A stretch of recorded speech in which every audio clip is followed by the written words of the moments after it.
All right, hey, this is the Insightful Caveman. I'm coming to you from the mobile cave, and I was listening to the radio, and they were talking about success and failure, and you know, life view, um, things like that. So I wanted to put a couple things out there.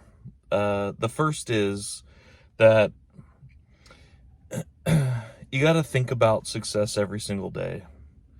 The people talking about, the radio hosts that were talking about they were talking about Deion Sanders and his continual positivity. He's a coach, so you got to stay on point, on message when it comes to that. If you want your players or your people to subscribe to it, then you need to live it. So I do believe that he's a pretty positive guy.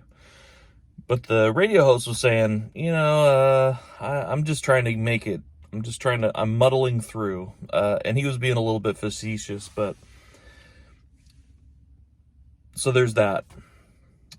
The thing that kept popping into my head as I was listening to this was just about success and failure. And what does it mean to be successful? Each one of us kind of has to determine, what does that mean? What does it mean to be successful in life, in your career, in your home and family? So I wanted to throw this out there. David O. McKay was president of the Church of Jesus Christ of Latter-day Saints a long time ago. And I believe it was in 1966. He, in a conference of the church, he said that no other success can compensate for failure in the home. And that is regarding men, women.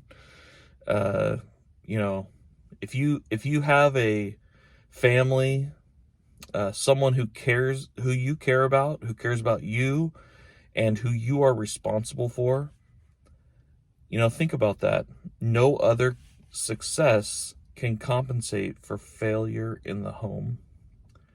So as we think about success, oftentimes I think about, my professional life, being successful there, and, being continually improving, making myself better, making my team better. But think about, how often do I think about, success in my home? Now, I do focus on my kids. I like to think that I'm a good dad. I like to think that I'm a good husband, and I like to think that I'm a good provider for them, and that I bring them security and love and all those things. But what is the true measure of that? Is it how we feel within ourselves? Is it how our family feels about us? We're not perfect. I think of my own parents. They were not perfect people. But I always knew that I was loved. I didn't always know it because they said it to me, although my mom said it quite a bit more than my dad. My dad was not a man of many words, and for sure not someone who was going to, break things down and tell you how much he loves you. But I could always feel it. And that's one of the major things that we need to make sure that we do, is that our families know how much we love them, how much they mean to us, and that we prove it by being the emotional, spiritual, temporal providers and uh, and counselors that they need. So, it's funny because a friend came over the other day, and she was saying, it doesn't get easier as your kids get older. Her kids are all grown, they're out of the house, they have their own children.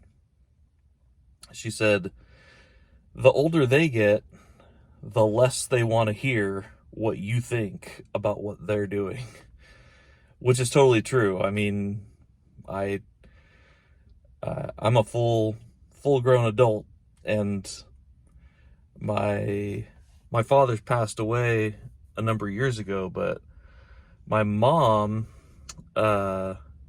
she doesn't try to counsel me or do any of that stuff. I think because she knows that, I'm a grown man.